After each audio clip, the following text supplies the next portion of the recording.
Well, good morning, good afternoon, and good evening, my friends all across the globe today, and welcome back to another episode of Boggy Bottom Zoo. It's been quite some time since we've been in here. Almost like a full day, maybe two. I don't really know when this video is coming out, but either way, we're gonna have a lot of fun in here today. So we are back here in our little crocodilian corner. I feel like the name of that changes every single time, but we're building for the American alligator. I was actually very inspired this time around by a little place called, I think, Caribbean Gardens or something like that down in Florida. It was a really cute zoo, and they have a really neat looking, like, I don't know what you call it, a bridge, I guess. It's not really a bridge, but it's kind of like going over water, and I really wanted to recreate that a little bit, or at least recreate the vibes, because it looked pretty cool. I just didn't want to have it be like, you know, kind of dingy look, and I wanted it to have a little bit more character than that, so that's exactly what we do.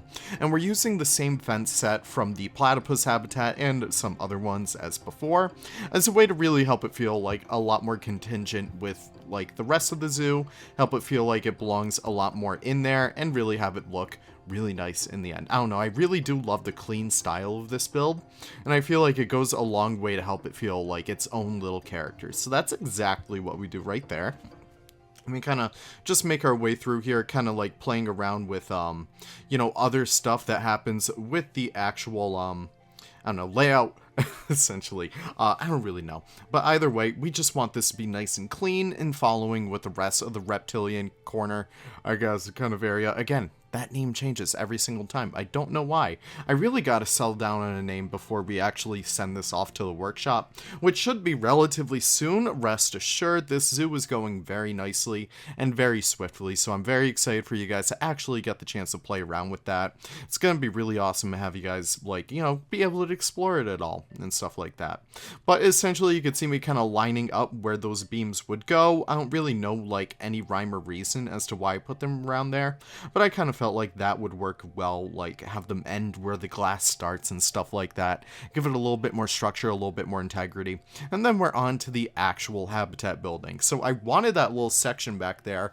Granted, the guests can't really see into there, but I don't know, it has a nice little floral vibe. It has like some nice planted tropical plants, and it looks pretty damn good in the end. I don't know, I really like that little inlet idea. And we also have that section be for waterfowl. No, absolutely not. They would get eaten by the alligators. No, we actually have that for a waterfall back there, and it has like a nice little stream effect. I kind of like that in the end. I don't think I actually show it off on the speed build, and before we actually do get to the cinematics, there are no cinematics. I do apologize right off the bat. Not really off the bat, we're about 3 minutes in. But either way, I really do want to apologize for that. I wasn't able to record them, and it's not really in the cards for me to go back in right now and re-record it. But I will promise we will be back in here eventually, and I'll tell you what, it gives you guys a little something to look forward to when we do get into the full tour itself. Now, you can see me actually reusing the spectacled caiman building, just because I felt like it would actually still work for the American alligators. They're about the same size either way, so I thought it'd be really cute to do that and kind of retrofit it to actually fit that building. And we're actually using a lot of different things from the caiman habitat and making them into stuff for the alligator habitat, so that's essentially what we're working with right there. And we also do those planted walls. I really love how well those came out, and we're kind of working with them with the angles a little bit, trying to make sure that no bits or blobs are kind of sticking out. I don't think I actually plant them, which is kind of silly of me. I have these beautiful planted walls, but not a single plant in there. Not really sure what overcame with me with all that stuff, but we will get that fixed up eventually. But essentially, we kind of just bring it back into the house over there, and it looks really nice. I'm not sure if I'll do like any extra building back behind there where the window is, but we'll figure that out later. Essentially what I kind of do besides that is a lot of foliage planting back there, making sure that it feels nestled within the surrounding area, and you know what? It's pretty nice like that. So we kind of work with all of this going on throughout with a lot more mulch, because as I was saying before, this area is very much like, you know, it's a lot more put together than the rest of the areas in the zoo. It feels very 90s, I would say, from my limited experience in zoo design and zoo history. They loved their angles back then. Or was it like the 80s? I don't really remember. But either way, we're kind of working with all that over there, and we're also planning the inside of the habitat because the alligators wouldn't really use some of like these smaller land areas, especially up there where we're working with kind of like right now. They wouldn't really use that, so we kind of throw a bunch in there. I think we end up with like 7 or 8, and I'm very happy with that number because I really want to have like a nice pool of alligators. What do you call a herd of alligators? Like a collective group. What's a collective noun for them? Just let me know in the comments. I'm very curious.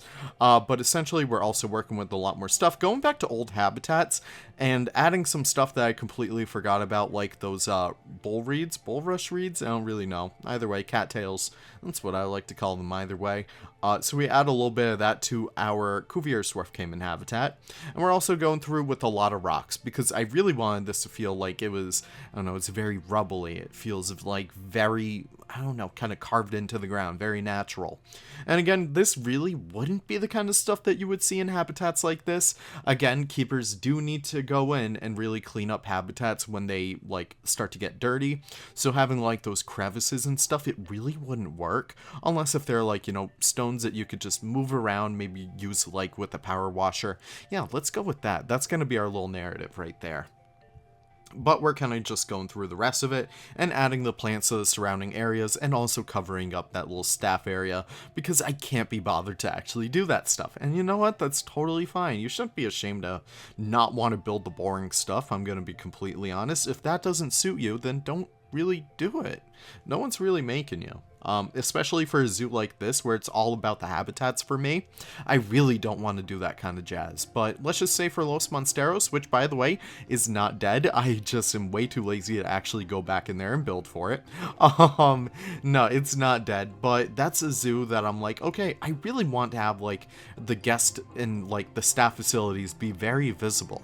But for this one, I'm like, you know what? No, I don't really want that. I want it at least to be implied to be there, but I don't want to actually go through and actually, you know, kind of set all that stuff up on its own.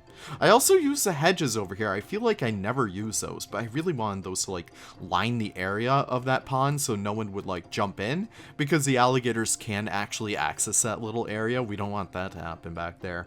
But we kind of go throughout it with some more Scavelovia bushes and making sure that it looks nice and beautiful and lush as always. And I already did some of like the curbing, as you can see right here, and we do a little bit more just to make sure it all flows nicely within the zoo. I really do think custom curbing is one of the best things that you could do for your zoos, and it looks incredible when you're like going over big sections like the Asia section. By the way, we don't actually keep that on sale.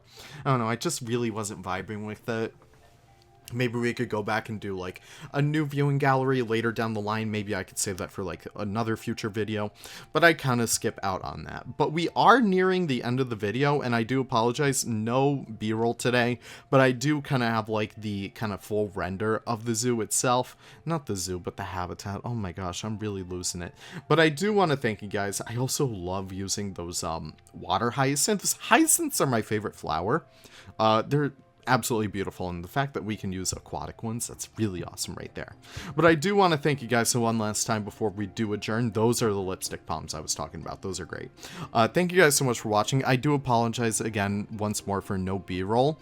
I promise I'll make it up to you guys soon enough. But all that being said, thank you guys so much for watching. So happy you guys were able to stop by today, and I can't wait to see you guys in the next video. Take care and have the most wonderful of wonderful days. Bye bye now.